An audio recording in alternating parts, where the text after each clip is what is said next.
The day we realize that nothing is more important than our peace of mind, we start setting boundaries. Let's analyze. ज़्यादा जब हम अपनी life में खुद से ज़्यादा दूसरों को इम्पोर्टेंस देते हैं, we lose ourselves. हमारी जिंदगी एक सर्कस की तरह चलती है. Then one fine day, we choose ourselves.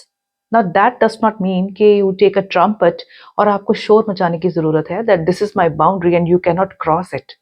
क्योंकि आप अगर ये भी सोच रहे हैं, you are still stuck. Healthy boundaries are always respectful. क्योंकि अगर आपकी सेल्फ रिस्पेक्ट बहुत इंपॉर्टेंट है तो सामने वाले की रिस्पेक्ट भी इंपॉर्टेंट है। अब यहाँ पे आप मुझे क्वेश्चन कर सकते हैं, हमारे साथ इतना गंदा बिहेव किया गया, हमें इतने बुरी तरह मिसट्रीट किया गया, then why should we respect that person? क्योंकि अगर आप अभी भी ये क्वेश्चनिंग अपने दिमाग में लेके आ रहे हैं, यू आर स्टिल स्टक। क्योंकि जब हम एक हेल्दी बाउंड्री को मेंटेन करते हैं, हम अपने पीस ऑफ माइंड को ज़्यादा इंपॉर्टेंस देते हैं। अगर हम अपने माइंड में हर वक्त ये रखेंगे कि सामने वाला मेरे साथ ऐसे बिहेव कर रहा है, why should I respect that person, तो आप अपने आप में पीस में नहीं रह सकते। The way the other person behaves is not your problem, it is that persons problem. यही डिफॉल्ट है हमारे एजुकेशन सिस्टम में। हमें ये तो सिखाया जाता है कि एकेडमिक नॉलेज क्या है, स्किल एजुकेशन क्या है, मॉरल वैल्यूज क्या हैं, लेकिन हमारे बच्चों की टेंडर एज में या हमें भी हमारी टेंडर एज में ये नहीं सिखाया गया that this is the reason there is lot of suffering in the world.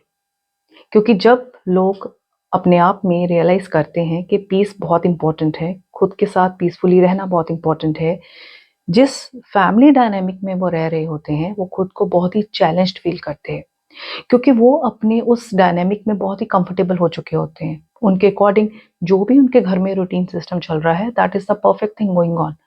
और जब कोई आके उसको रेजिस्ट करता है, उसको एक्सेप्ट नहीं करता, क्योंकि उसके अकॉर्डिंग वो चीज़ें ठीक नहीं होती, this is where the clash starts. Quitting is the best way out, जब तक कि वो एक फिजिकल अब्यूज नहीं है। लेकिन अगर आप एक ऐसे इन्वायरमेंट में हैं जहाँ पे आप बहुत ज़्यादा टॉक्सिटी को एंड्योर कर रहे हैं, बहुत ज़्यादा मैनिपुलेशन हो रही है आपके साथ, और आप उस रिलेशनशिप को नहीं छोड़ सकते हैं या आप उस वर्क प्लेस को नहीं छोड़ सकते हैं क्योंकि आपकी कुछ प्रायोरिटीज़ हैं, ऐसे इन्वायरमेंट में एक सर्वाइवल मोड से एक स्ट्रेस फ्री लाइफ को हम कैसे लीड कर सकते हैं? There are 3 C's. Number 1 is be calm, number 2 is be clear and number 3 is be consistent. जब हम अपनी लाइफ में किसी के साथ बाउंड्री सेट करते हैं तो उनके लिए वो चीज़ एक्सेप्टेबल नहीं होती, क्योंकि वो अपने पैटर्न्स में बहुत ज़्यादा कंफर्टेबल होते हैं। The person who is changing is you, और आपको सबसे ज़्यादा स्ट्रेंथ की ज़रूरत होती है उस टाइम पे। सामने वाला आपको प्रोवोक या मैनिपुलेट इसीलिए करता है क्योंकि आप रिएक्ट कर सकें। जब आप रिएक्ट करते हैं, कुछ चिल्लाते हैं या कुछ ऐसा एक्शन करते हैं जो कि आपकी डिग्निटी के बिल्कुल परे होता है, वो लोग बहुत ज़्यादा सेटिस्फाई हो जाते हैं। तो इंस्टेड आप प्रोवोक हो, आप कुछ गलत बोलें, stay calm in that situation, take a pause. आप उनको कह सकते हैं यस आई अंडरस्टैंड, बस इतना कह के उनको कंफ्यूज करके चुप करवा दीजिए। Number 2, be clear.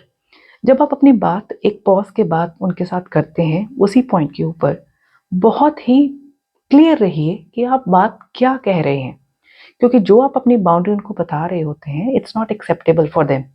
और अपनी बाउंड्री को क्लियरली बताना एक बहुत ही पीसफुल और रिस्पेक्टफुल वे में एक चैलेंज बन जाता है ऐसे एनवायरनमेंट में।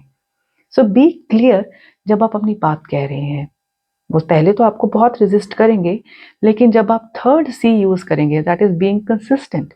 बाउंड्रीज एक बार कहने से सेट नहीं होती हैं, लोग आपको एकदम से एक्सेप्ट नहीं करते हैं, उनको बाउंड्रीज याद करवानी पड़ती हैं। हर बार जब आप उनको एनकाउंटर करते हैं ऐसी सिचुएशन में, आपको याद करवाना होगा बहुत कामली कि आपकी बाउंड्री क्या है।